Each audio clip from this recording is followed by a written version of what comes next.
Hello मेरे future all India rank holders. तो CA inter में ऑल इंडिया रैंक ये एक सिर्फ नंबर नहीं होता है, ये एक सपना होता है। तो क्या आपने जीवन में ये सपना कभी देखा है? अगर हां तो आपके लिए ये स्ट्रैटेजी वीडियो बेहद इंपॉर्टेंट है। तो अगर तुम में वो जिद है मेहनत करने की, ये कोई जादू नहीं है, ये कोई सफलता की कोई साजिश नहीं है जो हर टॉपर ने अपनाई है। ये बेसिकली कुछ बातें हैं जो अगर आपको जीवन में ऑल इंडिया रैंक लाना है तो आपने अपने डेली शेड्यूल में इसे अडॉप्ट करना चाहिए। एआई लाने के लिए पहला जो कदम होता है अनशेकेबल, क्या कह रहा हूं, वो भरोसा खुद पे, वो भरोसा खुद पे जो कोई हिला ना सके। ये एक अनशेकेबल सेल्फ बिलीव होना चाहिए।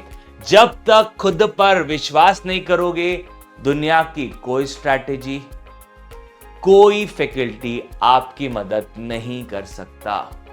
तुम्हें यह मानना पड़ेगा कि तुम खास हो, क्योंकि तुमने सीए करने का सोचा है, तुमने हिम्मत की है सीए करने की, तो ऑटोमेटिकली तुम खास बन जाते हो। मैं एआईआर ला सकता हूं, मैं इसी के लिए बना हूं, ये आपने दिन रात सोचना है। अब सोच तो रहे हो दिन रात, बट एफर्ट भी देना जरूरी है। तो आपको कंसेप्चुअल मास्टरी लानी पड़ेगी। सर ये भारी भारी शब्द लेके आए हो आज आप। तो राजा, What I firmly believe is, जितने भी ऑल इंडिया रैंकर्स होते हैं उनके कंसेप्चुअल क्लैरिटी बहुत तगड़ी होती है, उनके कॉन्सेप्ट्स बहुत तगड़े लेवल के बने हुए रहते हैं। हर टीचर कॉन्सेप्ट्स सारे बच्चों के सामने सेम तरीके से रखता है, बट बहुत कम बच्चे होते हैं जो कि ऑल इंडिया रैंकर्स में आपको दिखते हैं जो कि इन कॉन्सेप्ट्स को अपनाते हैं, इनकलकेट करते और समझने की कोशिश करते हैं।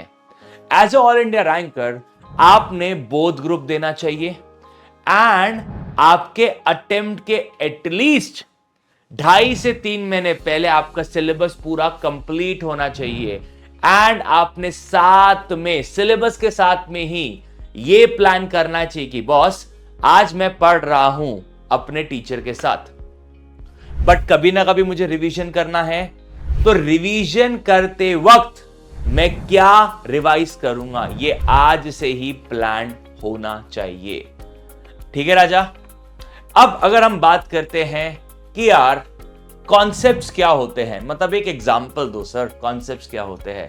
देखो राजा, अगर मैं बात करूं अकाउंट्स, एफएमएसएम, टैक्स, कॉस्ट, आपको यह समझ में आना चाहिए कि भाई साहब जो जर्नल एंट्री पास हो रही है अकाउंट्स में, अगर मैं अकाउंट्स के पॉइंट ऑफ व्यू से कहूं तो उसके पीछे लॉजिक क्या है, रीजनिंग क्या है, और जो एडजस्टमेंट्स है उनका ट्रीटमेंट क्यों किया जा रहा है। लॉ और ऑडिट की बात करूं तो हर सेक्शन के पीछे जो लॉ मेकर्स है उनका इंटेंट क्या है। अगर आपको यह समझ में आ रहा है तो मतलब आपके कॉन्सेप्ट्स पे आपकी अच्छी खासी पकड़ है। ठीक है। तो तीसरा मंत्र जो कि है आपको इंटेंस रिवीजन करना है और मॉक टेस्ट पेपर्स पे कंसंट्रेट करना है। अब देखो, जब मैं बात करता हूं if you want to become all India ranker, तो क्या आपको सिर्फ एक बार रिवाइज करना है? ना ना ना ना ना ना, आपको एटलीस्ट 3 से 4 बार का रिवीजन होना चाहिए। अब रिवीजन करना है वही 2.5-3 महीनों के अंदर, तो उसके लिए आपको शॉर्ट नोट्स अपने प्रिपेयर करते रहने हैं। जब आप क्लासेस रेगुलर बेसिस पे ले रहे हो, साथ में आपके शॉर्ट नोट्स बनते जा रहे हैं। सबसे क्रूशियल मोमेंट होता है मॉक टेस्ट पेपर्स। वो एक ऐसा मोमेंट होता है जहां आपको एक रियलिटी चेक मिलता है कि आप कहां पे वीक हो, आपको कैसे प्रेजेंटेशन देना चाहिए, आपकी स्पीड क्या है, आपकी एक्यूरेसी क्या है, आप क्या प्रेशर हैंडल कर पा रहे हो या नहीं पा रहे हो। ये सारी चीजें आपको मॉक टेस्ट पेपर बताते हैं। देखो, एग्जाम में जाके पेपर देने के बाद रिजल्ट पता करना और फिर बोलना यार मेरी ना स्पीड कम है, यार ये चैप्टर ना मेरे को अच्छे से नहीं आता था, इससे बेहतर है मॉक टेस्ट पेपर ही दे दो और पता कर लो। अब एज अ स्टूडेंट तुम मुझसे सवाल पूछोगे, सर जो मॉक टेस्ट पेपर है ये आईसीआई सेंटर पे जाके दे। देखो राजा, वो आपका चॉइस है। मैं कभी आईसीआई कोई सेंटर पे नहीं गया, मैंने कभी एनरोल भी नहीं किया आईसीआई के मॉक टेस्ट पेपर्स में। ICI mock test paper online upload करता था, मैं डाउनलोड करता था, 3 घंटे का टाइमर निकाल के सॉल्व करता था एंड सेल्फ असेस करता था कि मैं कहां गलत हूं, what are the scope for improvement. And आखिरी बात जो शायद सबसे मुश्किल लगे बट सबसे ज्यादा जरूरी है, सैक्रिफाइसेस, बलिदान। ऑल इंडिया रैंक बलिदान मांगता है आपके एंजॉयमेंट का, आपके एंटरटेनमेंट का, आपके फोन्स का, आपके सोशल लाइफ का बलिदान मांगता है। ठीक है, वो पुराने जमाने में जो स्टीरियोटाइप वाले बलिदान होते थे कि जानवरों का बलिदान करो, ये सब नहीं मांगता है।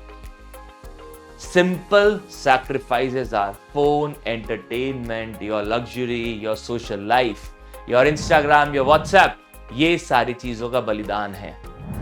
कभी कभी रात रात को पढ़ना भी पड़ सकता है, तो पढ़ने का जिगरा होना चाहिए। या कभी सुबह उठने का पढ़ना पड़ेगा यार, अर्ली मॉर्निंग 5 AM उठना है तो उठना पड़ेगा।